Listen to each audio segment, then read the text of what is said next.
Welcome to the FMCG Guys, the podcast that dives into the innovation, strategy, and trends shaping consumer goods and retail in Europe and beyond.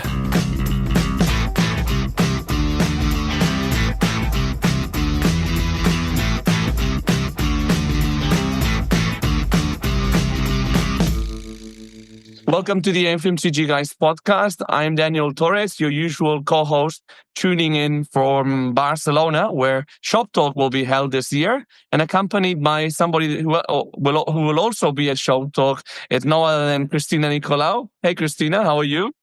Hi, Daniel. I'm doing well, tuning in from Athens, Greece as always, but I'm very much looking forward to meeting everybody in Barcelona. I know we have quite a few exciting things planned.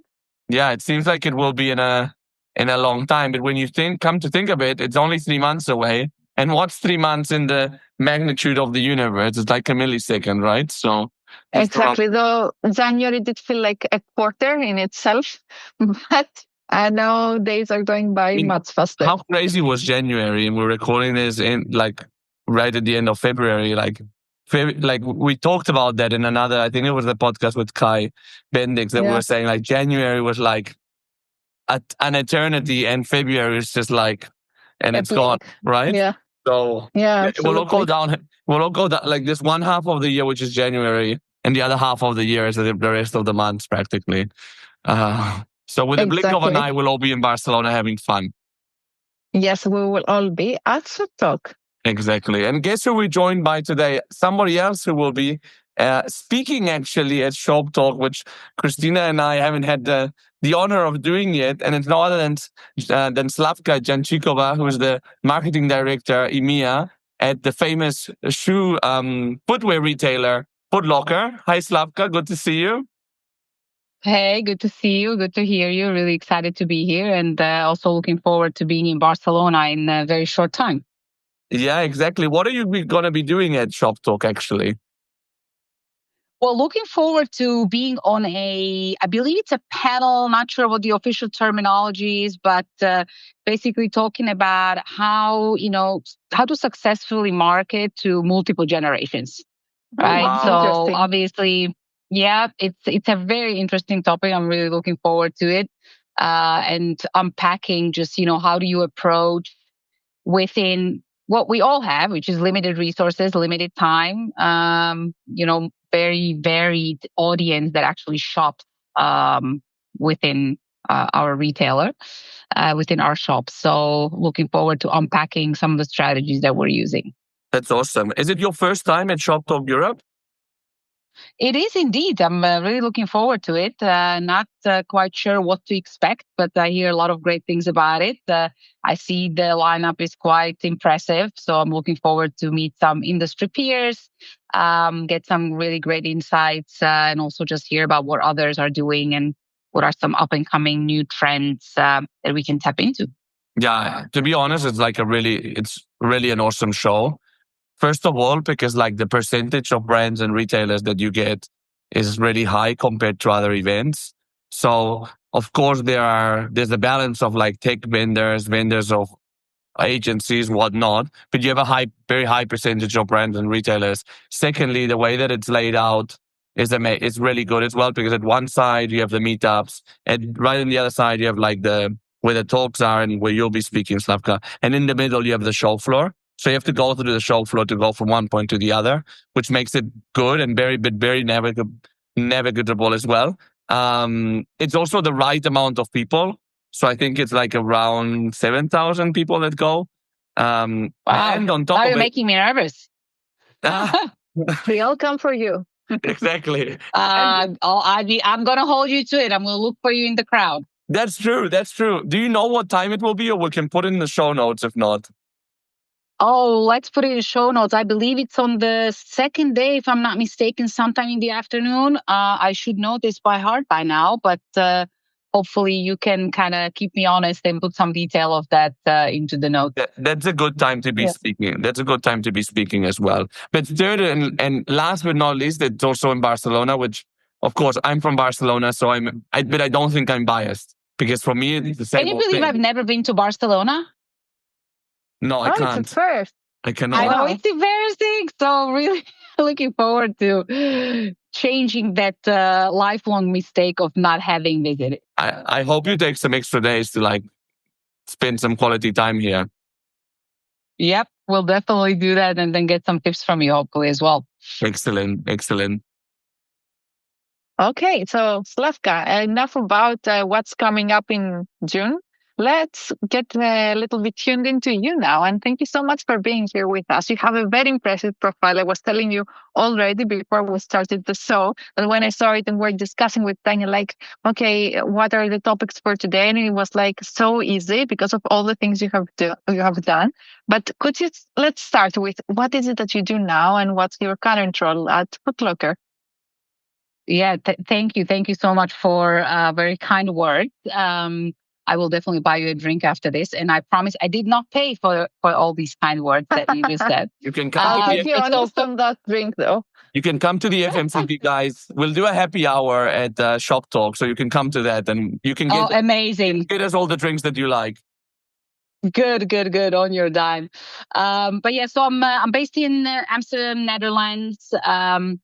And I'm the VP marketing for Foot Locker Europe. So overseeing all things marketing from media, vendor relationships, social media, PR, creative partnerships. So really quite an interesting remit. And I'm really enjoying being amongst a pretty broad scope of what marketing can really offer. So having a really good time in the role for about a year and a half and a change. I think by June, July, it will be 2 years. But really in retail, it sometimes feels like it's more like 10 years. But in the best possible sense, I have to say. And you come from Slovakia originally, but looking at your LinkedIn profile, you went to the US pretty early on in your career. How did that work out? That is correct. I mean, I think sometimes when you look at my profile, people are trying to place sort of just what part of the world and country I'm in at the moment. But yes, grew up in Slovakia, but then also studied in Hungary, and then very very quickly and early on in my career, I actually moved to the US and straight to New York. Very cliche story of landing in New York in advertising, right? Like that's the sexiest, hottest thing. $10 in your pocket. Yeah, exactly. And then making another $10 in advertising, because being junior in advertising in New York City, you are not making a lot of money at all, right? But it was an excellent journey. Really enjoyed it. Spent some time in various agencies, and then kind of landed at Saatchi & Saatchi as my last stop within the agency world. Before then, doing my MBA in the US near Chicago, and then moving out further west in the US to Beaverton, Oregon, to work for Nike. So that was kind of my journey there. Then spent a few years at Nike before moving to New York again for a short period of time to work for Budweiser before then coming back to Europe, to Germany. You're a Kellogg alumni, as is Efrain, our other co-host, is also a Kellogg alumni. Oh, really? That's. I need to figure out what year he is. But yeah, it's always a thing, right? When it's Kellogg alumni, it's a true community. I mean, I haven't been in touch as much with what's happening at Kellogg now, or with my class, but it really just sort of means something in terms of belonging, right? So I'm excited to always meet Kellogg alums. A little bit of a tribe, I guess. But tell us a little bit, okay, a lot of moves around the world, but somehow when it comes to industry, you ended up in consumer goods. How did that come about from like pure advertising to CPG or FMCG? It's an interesting one, actually. And I was thinking about it when talking to Daniel as well, that I kind of want to date it back to all the way when I was a kid in my childhood. Mm-hmm. I grew up in Slovakia, or Czechoslovakia back in the day, communist country. I'm not that old, so I was still a child, right, during communism. But one thing I remember very, very clearly is that we just didn't have a lot of options when it comes to products, right? Or brands or options, right? You had one brand of chocolate and one brand of something else, right? And when you would get a small peek into the world of the Western Europe, right, and the commercial capitalist Europe, it always seemed so colorful because you had options. And the way we were able to see it is either through illegally watching the Austrian TV, right? Because you could kind of, I lived in not far from the border, and you would see the ads, and it would all be so cool because we didn't have that. Or through these special stores that existed in communist Czechoslovakia where you could get foreign goods for this special money. I mean, it all seemed like a weird story, right? But it was actually reality. So it was a cool thing to, own a piece of a Lego toy, right? Or get a Barbie doll. And it was very special, and you had to have connections and all those things. So somehow I was always attracted to brands and what they represented and the feelings that they evoked. So that always drew me to somehow be fascinated by products at all. And then by, some brands being able to sell you the same product at a premium, right? Or feeling like there's something more than what they are. So I want to say that my sort of somewhat of an obsession with that and shopping started there. And then obviously as, the world became, my world or the country became democratic, and as I traveled and all the good stuff, it just sort of intensified. And then I want to say that the other thing is a bit of a red thread in terms of advertising, marketing, retail around storytelling. I mean, I studied journalism originally. I even worked as a journalist for a short period of time. So I've always loved the idea around telling stories and conveying messages. So I carried that on with me also when I moved to the US and had to, in a way, restart my career, right? Sort of figure out what am I going to do in this new world. So that kind of ties it together for me, and that's sort of what drew me to the world of consumer goods and storytelling, and getting people to buy things they don't really need. Yeah. And you've done marketing in both FMCG, fashion, and now retail as well. And we talked before about, well, not before, sorry, offline, we talked about the difference that it is to do marketing in FMCG or in fashion. And in fashion, I remember you said, in fashion it's different because you have marketing and then you have product. Could you tell us a bit about your experience there? So I would say it's really like sort of two things, right? One is the journey between being on the product marketing side and being on the marketing, brand, storytelling, advertising side, right? And then the other angle is being on the brand side versus being on the retailer side. Yeah. So starting with sort of being in the communications, brand marketing versus product marketing.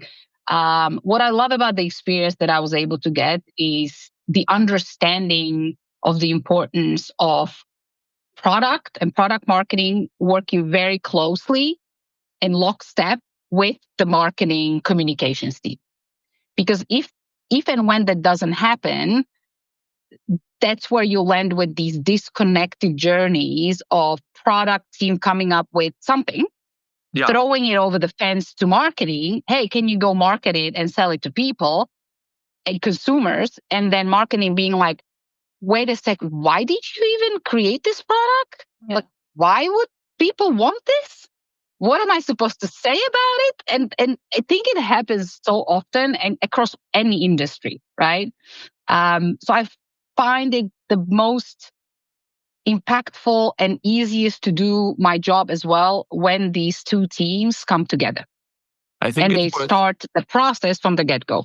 It's worth mentioning as well that like at Nike or Adidas, which are two companies that you've worked at, the product team, if we put it in FMCG terms, it would be like a mix of marketing, development plus R&D kind of thing, no? Like where you actually build the shoe, like you look at the design, where you source the portfolio, product.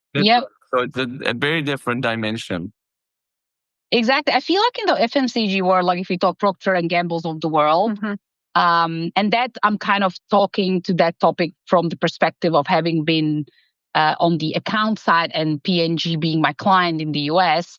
It seems that in that world, the role of a brand manager is way more of a GM, right?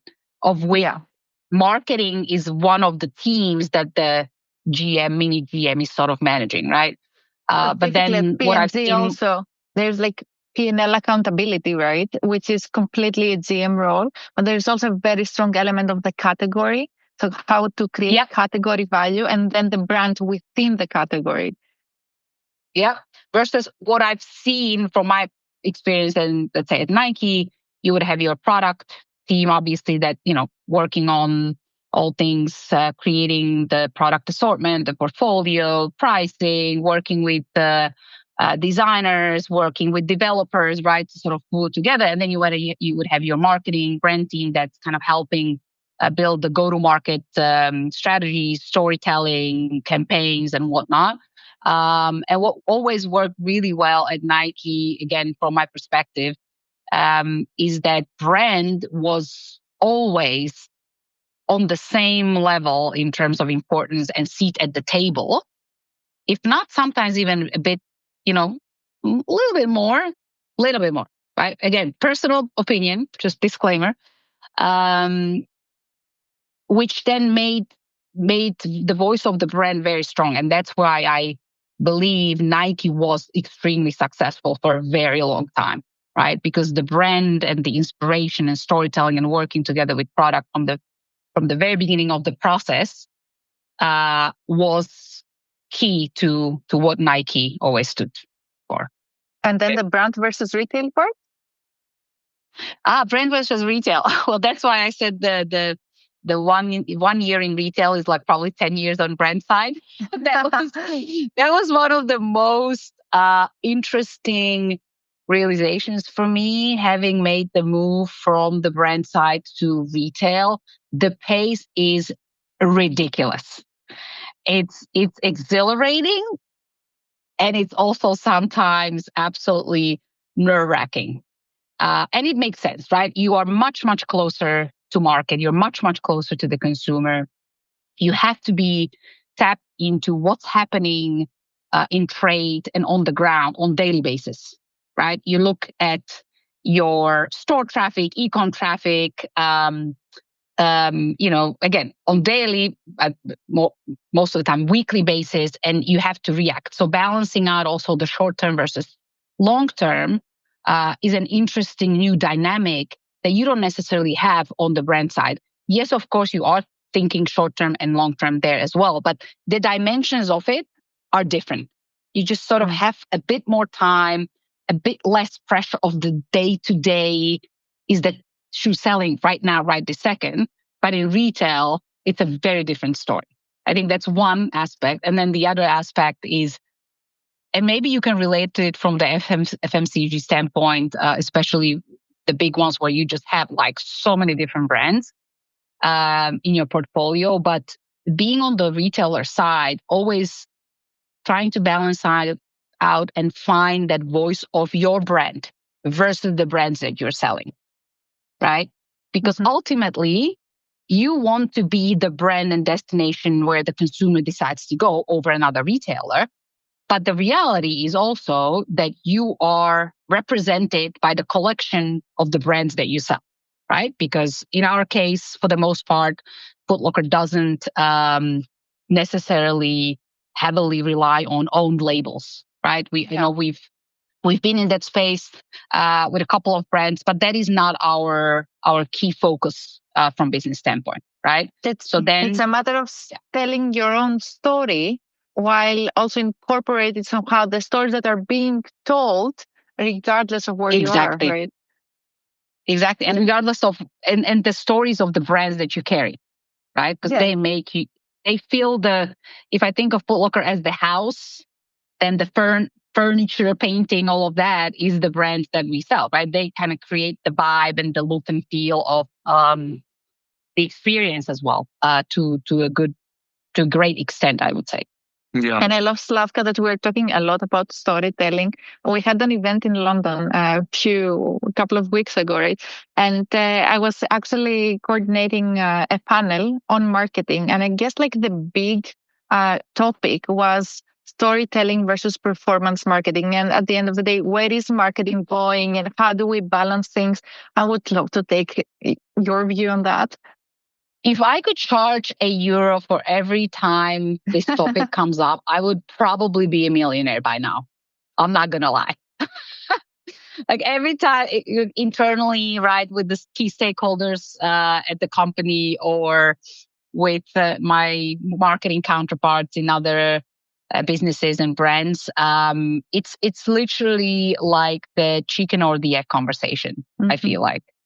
And, I could spend now time talking and citing different research studies and theories and whatnot, right? There's just plenty of it that shows that you obviously have to balance it out. And that if you don't invest, it's the short term and long term as well, right? If you don't invest into brand building, maybe short term you don't feel the effects, but then long term, years later, you realize, oh my goodness, I am not really getting what I need from performance marketing anymore. And I am not resonating as a brand with the audience. And how do I quickly catch up? And the tough part is it is difficult to quickly catch up.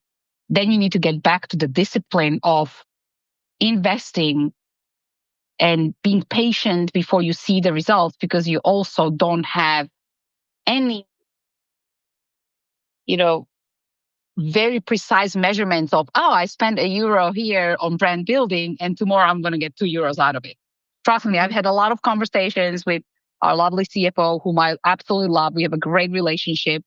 But I said, look, I don't know of anyone who can with certainty or who has come up with a tool that can with a certainty measure how much you're going to get back in return for investing in brand media. Now, I know we have the media mix modeling, tools.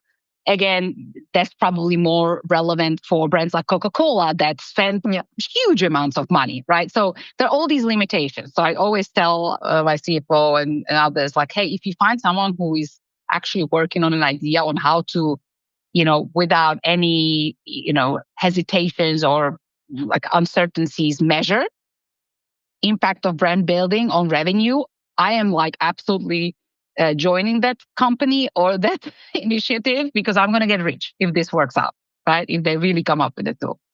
So long answer. Yeah. But to me, it has to be a balance. It has to be a balance, and it's also a matter of consistency because it's a relationship, right? So you cannot be talking to your consumer one day and then take that communication back and then expect that they will be there to just resume that relationship when you're ready to go back. Exactly. And it's difficult. Like I acknowledge it's really difficult to keep that discipline, especially because we're in business, right? We need to make profits. We need to make revenues. Things that you can measure are, of course, it's easier to then justify when it comes to pressures of having to cut costs or having to optimize your budgets. So I absolutely get it, but I feel like we've seen enough of those studies or enough of that research, and we've seen enough of the companies and brands, big ones, that have made the realization and made that bold move to actually over-index on brand building, that prove that we should be following that consistency and we should be following that the discipline. And needless to say, I think we talked about Nike as an example. We see what it resulted in, moving away from what that brand has always had at its heart and core DNA, which was brand building and storytelling. Yeah. And that brings me to like something which is kind of like very related to this, which is data versus gut feel. So, which is like a derivative of this, no? Like, it's great to have all this data. I think that you can really like target and build a brand based on data and insights. But there's a point where like they say that gut feel is very important. I mean, as a marketer at heart, well, you are a marketer, aren't you? You're a CMO, right? So what are your 5 cents on that? It's a good one. And I think in this day and age, there is no shortage of data, right? I think we can see it everywhere. I see it in my teams. We have so much data. What we constantly try to improve on is how do we use that data? How do we also take data from different parts of my team, right? Whether it's organic social or paid media or other parts of the organization, and how do we actually connect them together and find interdependencies, right? So we constantly try to work through that. I've always been of the opinion that data should help inform your decisions, but you shouldn't follow them blindly, right? Very early in my career, I kind of realized that, or had that thought around this when P&G, Procter & Gamble, was my client, and I have a huge respect for the company, right? They've been around for so long, and there's a lot of reasons why. At times, I felt, though, being on the advertising agency side, of course, that they were almost paralyzed by some of the testing, as an example, right? Like back then, it was still TV ads were the thing or the leading thing. And then we would test in focus groups, right? And then some quant testing as well. And there would be some very valuable insights, but at times the decisions would be made on that one piece of information from that one research as to why not do something. So I think it's a bit limiting. Yeah, I would say. I must say, sorry. You see like these like digital first up and coming brands that do these like very like, I don't know, like very relevant type of like communication and social media campaigns and so on. And like I don't know, Liquid Death, for example, or there's some very young guys from Spain that have started a fashion company called Nude Project, and you see like the type of stuff they do that can't be based on data. Like it's so like gut feel, like just looking for something really cool without necessarily relying on data. I think. Well, to me, and maybe I would replace the gut with, yes, I think I also use gut at times to, make decisions. Sometimes you are pressed with time, you have only a certain amount of information and you need to make a decision. So then you use both your knowledge and what you've learned and experienced and combine it with gut and you make decisions. But maybe in the examples that you mentioned, specifically Liquid Death, I think it's more of also a point of view, like having a point of view. When you think of Liquid Death, like they have a point of view and it will be polarizing. And usually polarizing ideas are actually ones that get attention, right? Good and bad. But at least there's a point of view. It's not in the middle. The death is in the middle, right? Sort of trying to be everything to everyone and not having something that can actually stop you in your tracks. I think that's what Liquid Death does really, really well. Yeah, and I guess also the part of the experience that comes in with the data, because as you said, data, you might have very strong data, but a very small part. It's the experience that comes when you understand, like, what are the things that I know I don't know and feel comfortable with taking a decision, considering everything into account and not the only small part which you are certain about, because it's still small. You might be very certain, but it's still small. And in this whole creative world that's kind of like evolving, you also mentioned a little bit the multi-generational part at the beginning. We'll hear about it more at Shoptalk. What's kind of like the role that a multi-brand retailer like Foot Locker is coming to play? So what I'm really excited about is that post-pandemic and post the e-com only craze, people are back to wanting to experience. People are back to being tactile, being back to wanting to go into the store, wanting to touch the products, right? So as a multi-brand retailer, we serve as a destination. We serve as a destination where then we can offer the best of whether that's the best of the latest trend around a certain footwear silhouette or type, or best of in terms of service that we can provide. So I think that's the role that we play. The ability to bring new trends, the ability of choice, and then the ability of service. That's kind of how I think of Foot Locker as well. We pride ourselves in, our exceptional service through our sales associates, whom we call stripers. And in speaking of data, in countless research points that we conduct and have, this almost always rises to the top in terms of what people and consumers and customers value about our brand. That customer service and the knowledge, product expertise, this and that. Yeah. And ultimately, like, what do you think? Is that more or less like the positioning that you have, like great customer service, great selection? Is there anything more to it in terms of like how you envision Foot Locker, at least in EMEA, to be considered? Yeah, absolutely. And this is a hard one, right? Like everyone wants to find a point of distinction, and it is not always easy when it comes to being a retailer, especially when you know that majority of what you are offering to the customers, you can find somewhere else, right? So we work really hard on defining and kind of pushing for what we believe is our distinction. Few of those things are: one, laser focus on sneakers. We've recently launched our global brand platform called The Heart of Sneakers, and we made the conscious choice of being the destination at scale, very important to say, of sneakers, right? And what comes with that is the responsibility to be the first ones, again, at scale. We're not a boutique, kith clothing or sneakers and stuff, or, tiny little boutique shop. But how are we that retailer for the latest trends, for the hottest drops, when it comes to sneakers at scale? And then how are we, the retailer, again, that has the best service, but then also the point of distinction that we are driving and truly living through our marketing efforts as well is being of the community and for the community. So rather than being sort of this top-down,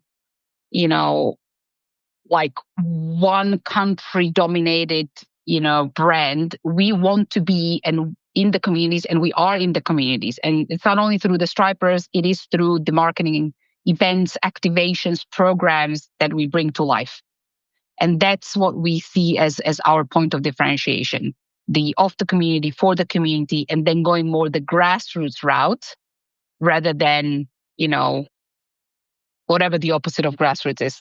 The word doesn't come to mind right now. Yeah, rather than like really like corporate top-down type of stuff. Yes. And I love this community part. I know that one of the macro trends that all brand reports keep showing up is this collective belonging of the consumers, like this need to be part of this community and kind of like feeling like I belong together with a brand that's something bigger. But how do you really connect, Slavka, like with your consumers now? Have there been any social media channels that you found to be even more effective? Yep. I can definitely speak to that. Maybe one other thing I would add to the community is maybe even taking it to another sort of level of neighborhoods, right? Like we're trying to create the sense of being of that neighborhood, because ultimately people who come to our shops, they want to know that it's Foot Locker within their neighborhood more than they want to know that this is a global Foot Locker, right? Especially in Europe, we're seeing that this really resonates with the consumers. But when it comes to social media channels, this is an interesting one, right? Because there are a few ways that we can look at it. When I look at it from the paid media efficiency reach perspective, the answer is going to be somewhat counterintuitive to us saying that we're really relevant with Gen Z, right? It's going to still be the meta channels, even though those are starting to be sort of under index on the Gen Z. But on the flip side, it is still our most successful platform to drive big volumes and get, very fair CPMs. So this continues to be our very strong social media channel from the paid media perspective, but also organic. We've made a lot of significant investments and increasing investment in TikTok, because obviously wanting to be relevant with Gen Z, you got to be on TikTok and you got to be investing. And what's really exciting is that TikTok seems to be really increasing its capabilities and launching new features that I think will very soon be competing with what Meta is offering. So I'm really looking forward to that. And then there's some unique elements, or unique. They're not unique. Unique as in, it surprised me as well when I talked to my media team, like Snapchat, for example. I was like, oh, I thought the Snapchat was that, but actually it's not. And then when you start looking at the market level, in France, for example, it's resonating really well for us in terms of engagement and return on advertising spend, right? What I really enjoy with my media team is that we're constantly testing and trialing new channels, new mediums to kind of just explore where can we get more reach, where can we engage with that audience. But it all takes learning and testing. Yeah, I mean, and in media, it's an interesting one because now in the FMCG world, there's obviously a big push towards retail media, which is probably something that you guys are looking at as well. Yes, very much so. Very much so. And then even traditional advertising, like out of home, so like billboards and stuff like that. So I was just going to say that's another, to me, an exciting resurgence of what used to be like, oh, that's so not cool, right? Oh, that's like old school, to now a lot of brands kind of going back to that, including ourselves. We've made some, again, shifts in increasing that investment in out of home. And we are also testing the impact of it. Again, it's not as linear, as straightforward as performance marketing, connection between that and revenues and KPIs. But we are looking at, how when we have an out of home in the vicinity of our stores, what does that do to increase traffic to those stores versus in markets and areas where we don't have it. And we're seeing some really positive results. So that's really exciting. I'm sure. Isn't it incredible that, we're in this era where you have all these new fancy technologies, and then you find that consumers still kind of resonate with things that we are considering like more traditional, while, everywhere you go in terms of conferences and stuff, people would be talking about AI. And I'm very curious, are you guys utilizing any kind of AI or advanced technologies? 100%. And I wish we were way ahead. I wish we were like so much further down, right? But I think as many other brands and companies, we are also figuring it out. So I don't think we're alone in this boat. And there are 3 ways that we're currently using AI and trying to accelerate even more. First one is to generate content. At the moment, that's specifically for SEO. What that enables us to do is basically be faster and then basically be able to scale SEO efforts with the same amount of resources when it comes to humans, right, doing the work. So that's really exciting. And again, we are seeing some really positive results coming out of that. Then we're also using AI for translations. I know maybe not as sexy as, big campaigns or whatnot, but translations actually, with Europe being so diverse and so many different markets, it is a lot of undertaking when it comes to, all the different copy campaigns, POS materials or whatnot that we need to translate. So that's definitely created some cost efficiencies and speed for us. And then creative automation. We're using it for creative automation right now very successfully for, again, something not as sexy, but very effective, automatic replacements of background images, especially when we talk about our lower funnel advertising, which again, positive results in terms of even just the background of the image being changed, increasing engagement and click-throughs and whatnot. So that's really exciting. And then this year, we really want to invest more time into creative automation when it comes to creating efficiencies around production and post-production. So let's say you shoot a campaign, produce some content. We need so many different variations when it comes to sizes, formatting, or whatnot. We want to use creative automation and AI to speed up the process and make us more make it also more cost effective. Guys, do you have an hour more to continue to speak? Because I have so many other. We'll need to do a follow-up. Well, they'll be able to see you at Shoptalk. But wanted to ask you our famous last question, Slavka, which is, you've had a super interesting career, which we didn't even talk about half of it. But I invite people to look at your LinkedIn profile because it's pretty amazing. But with everything that you've experienced in your career, what's the one piece of advice you would give yourself now? I should have an answer prepared already for this, but there's so many pieces of advice I would give myself, my younger self. I think, you know what, going back to the narrative that we've talked about at the very beginning, I would definitely tell myself not to worry so much about whether my career looked linear or not, right? As I was making some of the moves within my career, I was really worried about what it's going to look like that I'm going from, brand side to product marketing side. Am I losing time? Is this going to be worth it? I'm never going to be an expert in product if I'm only doing it for a certain amount of time. Yada, yada, yada. Look now in hindsight, looking back, and it may sound like a cliche, but it's not. I really appreciate and value every single experience that I've had because it ultimately created a toolbox for me to be much more well-rounded in the job that I'm doing today so that I can have a really good and in-depth conversation with my buying counterparts and understand where he's coming from and what he's talking about, right? Versus just being pigeonholed in, I'm just doing nice campaigns, right? As an example. So I think that would probably be one of those big pieces of advice to my younger self.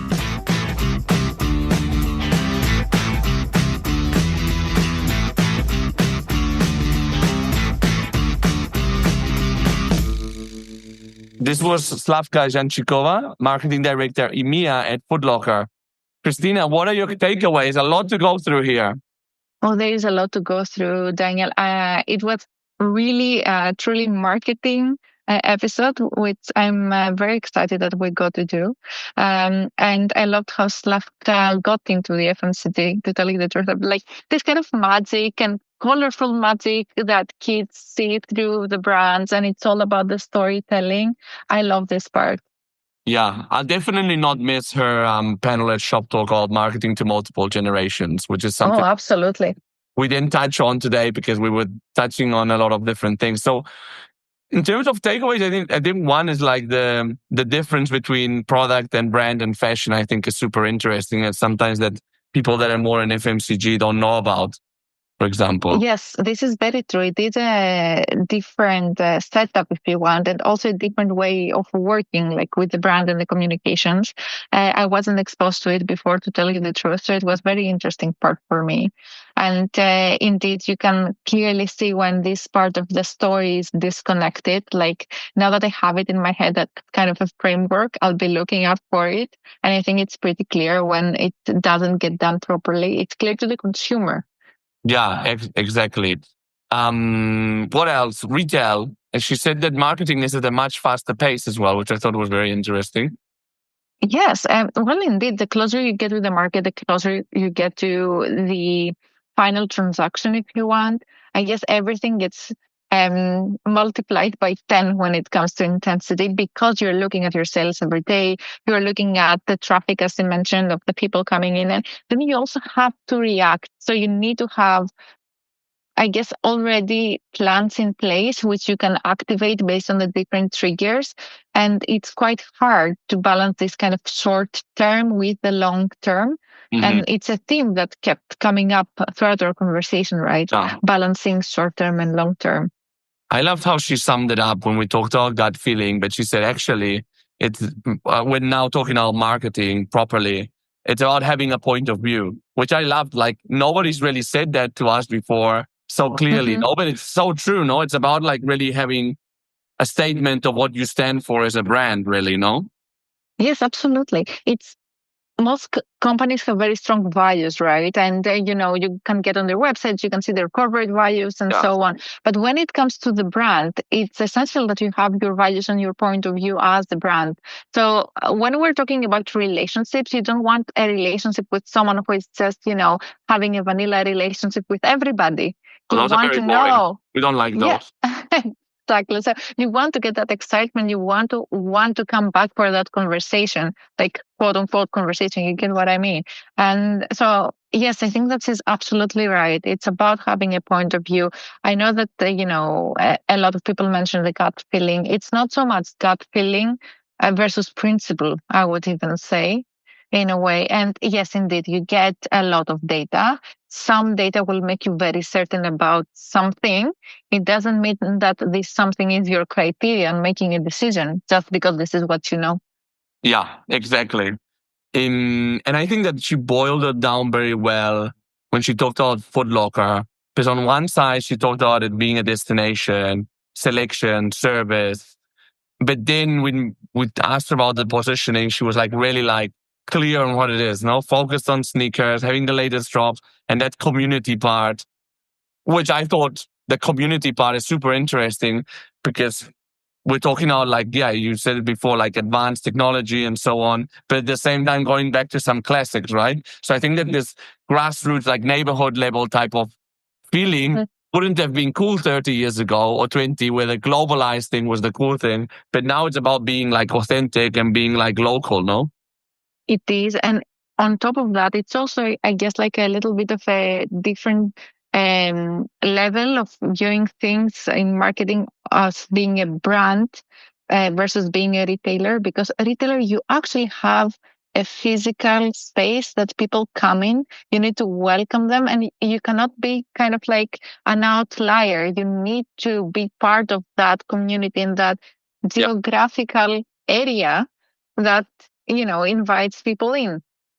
Yeah, that's true. As an FMCG brand, it may be a bit harder, but for example, the running shoes have done that like through the running clubs, for example. Mm-hmm. Indeed. Very much so.